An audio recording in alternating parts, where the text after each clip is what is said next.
Bom dia a todos, nós estamos aqui com o professor Ronaldo, ele que é uma autoridade na área de conformidade de registro de gestão e outras áreas também.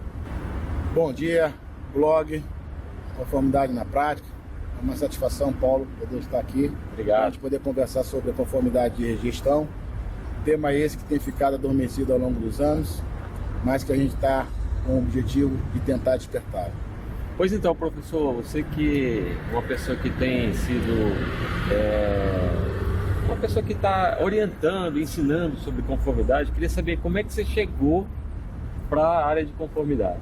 Bom, na verdade, o meu início nessa área é como na gestão orçamentária e financeira mesmo, na área de execução, fazendo ordem bancária, nota de empenho. Posteriormente, eu fui trabalhar na setorial contábil, já visto aqui minha formação é contador. E há 18 anos que eu estou trabalhando em conformidade contábil. Análise de balancete e conformidade contábil. E nesse processo de fazer trabalho na setorial contábil, eu sempre identifiquei uma carência sobre determinadas questões. Porque analisar demonstrativos é você verificar saldos irrisórios, saldos alongados, saldos incompatíveis com determinada natureza. Mas o fato de eu não identificar essas circunstâncias me dá a certeza de que os demonstrativos contábeis estão fidedignos? Eu entendo que não. Entendo que não, porque eu não vejo a documentação. Os documentos não ficam sob o meu poder. Então, se determinada conta contábil tem um saldo X, eu não tenho condições de verificar se aquele X está correto ou não, porque eu não estou de posse da documentação. Isso está ficando muito claro para mim, cada dia que passa o tempo vai passando, porque a portaria 321 do Tribunal de Contas da União, de novembro do ano passado, que orientou na formulação do relatório de gestão, lá na parte de informações contábeis, o Tribunal de Contas da União orienta como preencher, e tem um trecho lá que eu acho bem interessante: comprometimento do contador sobre a fidedignidade dos registros no CIAF. Ora, eu tenho acesso a documentos? Não. Mas eu tenho que me responsabilizar pela fidedignidade daqueles registros que lá se encontram, que estão baseados em documentos. Muitas e muitas vezes eu não tenho saldo irrisório, eu não tenho saldo alongado, não tenho saldo inapropriado. Mas isso por si só é uma característica de que aquilo está correto? Eu entendo que não. Então esse é o modelo que me despertou sobre a conformidade de gestão. Auditorias que eu fiz eventualmente, em que eu constatei algumas coisas, em que a equipe constatou, e que no final a gente pensou assim: poxa, se tivesse um conformista aqui que soubesse o que tinha que fazer, não teria chegado a essa questão. E o artigo apresentado na Amparo realmente despertou esse meu interesse de continuar trabalhando com a conformidade de gestão. Certo, aí quando você começou a ministrar aulas, ensinar sobre conformidade, já começou a surgir centenas de dúvidas, né? Na verdade, antes de eu trabalhar de forma assim, um pouco mais de afinidade com a conformidade, isso já aparecia. Já aparecia alunos que em sala de aula que trabalhavam como conformistas e sempre faziam uma certa reclamação de que eles não sabiam o que fazer, de que eles não tinham informação. É porque é algo novo também, né? Na verdade é 2007. A conformidade de gestão, ela na verdade é fruto da conformidade diária, da conformidade documental. O assunto em si não é tão novo. Certo. O que eu acho que não foi ainda foi devidamente despertado sobre essa sua importância. E eu sempre questiono a seguinte questão: a conformidade de registro de gestão é realmente você ir lá no CIAF, se preocupar com os 3 dias, ir lá e fazer ato confirreg? Seria isso a conformidade de gestão? Claro que não. Se fosse isso, eu ia perguntar o seguinte: para quê? Para que fazer isso? Só para mostrar? Agora, eu acho que isso, é claro que não é isso, e eu mostro isso de uma forma muito simples. Se for ato confireg, para que eu vou me dar o trabalho de fazer uma portaria para publicar no diário ou no boletim interno? Dá o princípio da publicidade. Para quê? Para uma pessoa que só faz ato confireg. Que não está analisando nada. Para que eu vou fazer uma publicação de uma portaria? Para que eu vou pegar essa pessoa e inserir ela no rol de responsáveis como responsável pela unidade gestora, do mesmo modo que o contador é, do que o ordenador de despesa é? Para que colocar essa pessoa no cadastro da sua unidade gestora? É porque a ideia da conformidade de gestão, ela não se resume simplesmente no atu confirreg. Agora, uma coisa que a gente tem que deixar bem claro, para a gente não tomar cair o trabalho da conformidade de gestão não é auditoria. Isso eu acho que tem que deixar bem claro. Eu acho que essa é a maior preocupação da área de conformidade, né? Ela pensar que tem que analisar tudo, tem que entender de toda a legislação. Isso é impossível, Paulo. É impossível. Veja bem, nós temos órgãos que têm essas competências.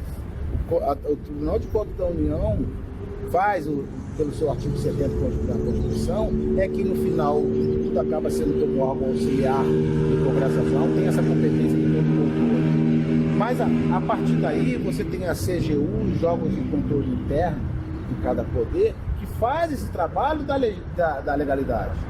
A conformidade de registro de gestão, ela se restringe ao que eu chamo de cara crachá. Então o que é o cara e crachá? O que foi feito no CIAF tem documento que respalde aquele registro? Exemplo, eu verifiquei por meio de uma transação IPCOFIREG lá no CIAF que foi feita uma nota de empenho. Certo. Aquela nota de empenho tem documento que respalda a sua execução? O que seria esse documento? O ordenador de despesa se manifestou na nota de empenho autorizando a emissão da nota de empenho? Sim. Foi para aquele favorecido? Foi. Naquele valor? Sim. No crédito orçamentário compreendido, Programa de Trabalho Resumido, Programa de Trabalho, Nota de Natureza de Despesa, UGR, PI? Sim. Tem um cara crachá. Certo. Tem documento que mostra que aquele fornecedor está em dia com as certidões negativas, CICAF? Sim. Isso é a conferência. Agora, verificar se aquele processo licitatório está correto ou está errado, foge. Até porque essa pessoa não daria conta de fazer isso. Impossível. Impossível. O que nós temos em muitas unidades é um volume imenso de documentos e que uma pessoa só também não dá conta. Por isso que em sala de aula a gente mostra que o conformista ele deve se proteger sobre essas ocorrências. Porque o modelo que nós temos hoje, no ato confirreg, que é o ato de registrar a conformidade, é um ato que se manifesta por dia.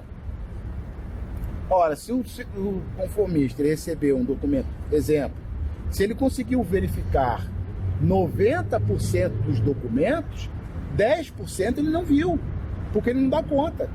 Só que ele tem que tomar muito cuidado, porque lá no CIAF, o CIAF não dá essa liberdade de dizer que se teve no dia, quando. Não, ele vai ter que se manifestar no dia. Se ele verificou, se teve ocorrência, se teve restrição, se não teve restrição. Por isso que em sala de aula a gente sempre fala sobre essas questões. A preocupação que o conformista deve ter para se restringir no CIAF a apontar aquilo que efetivamente ele fez. Certo. A gente até no blog tem algumas dicas lá para a pessoa ganhar mais tempo. Enfim, é um modelo que, trabalhando por dia, ele não é o mais adequado. Não é mais adequado. Eu defendo sempre a tese de trabalhar por documentos. E a minha tese é uma tese minha, não é do professor Ronaldo, não, é do servidor público. Sim. Porque eu entendo da seguinte forma: se numa unidade eu permito que um ou mais servidores façam uma nota de empenho, por que não permitir que um ou mais servidores façam essa conferência do cara crachá da nota de empenho? No final, nós vamos nos deparar com um problema de pessoal. Em todo lugar. Mas isso é em toda a administração. A administração está todo mundo reclamando. É problema de pessoal. Mas uma coisa é certa: colocar como pauta do trabalho do conformista o dia, eu entendo que a gente pode raciocinar um pouquinho mais sobre isso. Eu acho que o modelo não está legal. Nós temos que nos deparar com relação a documentos. Até porque facilita a vida, dá um pouco mais de fidedignidade para a auditoria. Na sua trilha de auditoria lá na frente, a auditoria pode trabalhar quais os documentos que a unidade analisou teve documentos analisados pelo conformista ou não. Se a auditoria, se a auditoria confia na capacidade daquele núcleo de conformidade e registro de gestão, ela pode enfatizar aqueles documentos que não passaram pela conformista. É o fortalecimento da gestão como um todo. Entendo. Para um conformista, qual é a principal recomendação que você dá? É lógico que tem essa questão dele não ficar só a tu confirregue e dizer que está tudo bem. Tanto é que os números mostram que a grande maioria dos conformistas estão sendo orientados a fazer isso, né? Então, qual é a principal recomendação que você dá para o conformista? Eu acho que não é só para o conformista, não, Paulo. Eu acho que é para todos nós setores públicos. Certo. Capacitação. Treinamento. Eu acho que quanto mais capacitado nós formos, quanto mais treinado nós formos, melhor será as nossas atividades serão executadas. Mais protegidos nós ficamos. Porque errar faz parte do ser humano, ele vai errar. Mas se ele não tem a devida formação, a devida capacitação, não está devidamente treinado, a capacidade de erro dele se torna muito maior. Então eu entendo que a gente deve realmente entrar no processo de formação e de capacitação dos conformistas. Eles estão muito, eu vejo que não há cursos sobre conformidade. Eles ficam muito desamparados. Eu levantei agora recentemente, atualizando aquele... Inclusive você botou no teu blog o infográfico do artigo que nós fizemos. Lá no artigo nós trabalhamos de 2008 a 2012. Agora nós atualizamos, eu e o meu amigo Eduardo, que trabalha comigo, de 2008 a 2015. De 2008 a 2015 tem alguns números que são interessantes. Um deles é que ocorreram 254 milhões de documentos. 254 milhões, incluindo aí na quinzena desse volume, 0,64%, se a memória não me falha, 0,64% tem algum problema. Ou seja, ou nós estamos no ápice, 1%, ou nós estamos no ápice da perfeição, que não é, ou isso não está funcionando. Isso não está funcionando. E a pergunta que a gente pode fazer, eu sempre brinco em sala de aula, uma das primeiras slides que eu coloco e eu termino também com ele, é a conformidade de registro de gestão está cumprindo o seu papel. Isso é para quem eu tenho consciência de que não. Por que eu tenho consciência de que não? Pelos trabalhos de auditoria que eu já fiz, que não são muitos, mas aí eventualmente quando eu fui destacado e que encontrei algumas coisas, eu sempre pensava, o conformista podia ter visto, podia ter contribuído, porque a documentação aqui não tinha. A documentação aqui estava. Então você acha que ele não está contribuindo por quê? Eu acho que a conformidade de registro de gestão não está contribuindo porque os conformistas eles não são devidamente formados, capacitados para melhor desempenhar. E não sou eu que estou falando isso não, tá? Tem um acordo do Tribunal de Contas da União que fala sobre isso. Que é a manifestação generalizada das setoriais contábeis, que a conformidade de registro de gestão não cumpre o seu papel, porque as pessoas não são devidamente capacitadas para desempenhar essas atividades. Entendeu? Então, eu acho que só tem uma forma de nós melhorarmos isso: capacitação. E a pergunta que eu sempre escuto, pô, Naldo, mas é muita gente. Como é que nós fizemos com o pregoeiro? Pois é. Nós não formamos um pregoeiro? Sim. De uma hora para outra? Qual a dificuldade? Eu não vejo dificuldade nessa questão. O que eu acho que a grande dificuldade é o despertar da importância da conformidade de gestão, que eu acho que é um assunto que tem ficado adormecido aí nos anos. Agora, o que eu acho que tem que refletir para a melhoria do processo é o trabalho da conformidade de gestão. Se eu fosse ordenador de despesa, e eu não vou ser, mas se eu fosse ordenador de despesa, eu ia indicar para ser o conformista alguém que realmente pudesse contribuir com o processo de checklist. Porque é óbvio que o controle primário em toda a execução ocorre. Quem faz nota de empenho procura fazer a nota de empenho da melhor forma possível. Corretamente. Quem faz retenção da mesma forma. Quem paga da mesma forma. Mas não quer dizer que não existam erros no decorrer desse processo.